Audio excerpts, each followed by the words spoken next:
कोई व्यक्ति दूसरे का अपमान क्यों करता है? क्या आपने कभी विचार किया है? वैसे तो हम भी बिना कारण बहुतों का अपमान करते हैं। हमारा अपना अपमान भी बहुत बार होता है।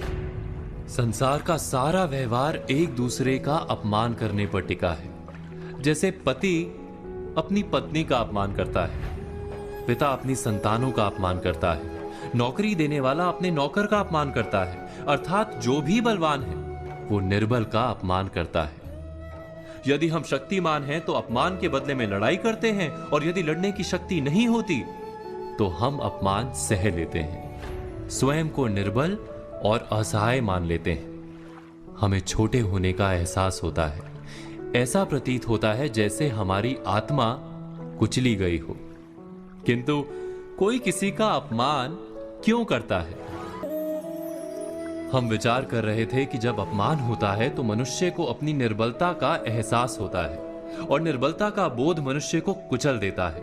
वो अधिक से अधिक निर्बल बन जाता है, अत्याचार सहने की आदत सी पड़ जाती है, आत्मविश्वास का नाश हो जाता है। और जब आत्मविश्वास नहीं होता तो मनुष्य शराब और जुए जैसे व्यसनों में सुख ढूंढता है, मन से रोगी बन जाता है। आखिर किसी भी मनुष्य की ऐसी दुर्गति कोई क्यों करता है? अपमान करने वाला वास्तव में क्या सिद्ध करना चाहता है? कभी गहराई से विचार किया है? हम विचार कर रहे थे कि कोई भी मनुष्य किसी का अपमान क्यों करता है।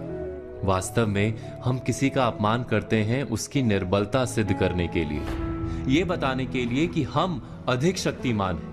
अर्थात वास्तव में अपमान करने वाला स्वयं अपने आप को शक्तिमान या बलवान सिद्ध करने का प्रयास कर रहा है।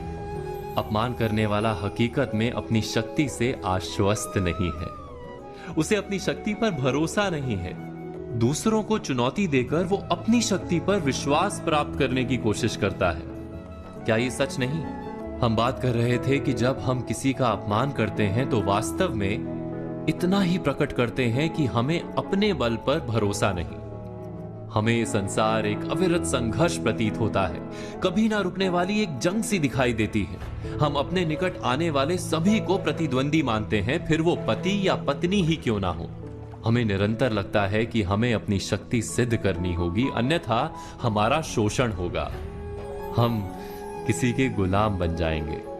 किंतु क्या हमने कभी विचार किया है कि दूसरों को प्रतिद्वंदी अर्थात दुश्मन मानने के बदले कलीग मान लें, हमारी सहायता करने वाले सहयोगी मान लें, अर्थात दूसरे व्यक्ति को प्रेम करें तो उसका अपमान करना आवश्यक ही नहीं होगा। किंतु प्रेम करने के लिए आत्मविश्वास आवश्यक है। जिसे अपनी शक्ति पर विश्वास नहीं, वो प्रेम कर ही नहीं सकता। अर्थात जिसका हृदय आत्मविश्वास से भरा होता है, ना वो अपमान करता है, ना अपमान को स्वीकार करता है। क्या ये सत्य नहीं? इस तथ्य पर विचार अवश्य कीजिएगा।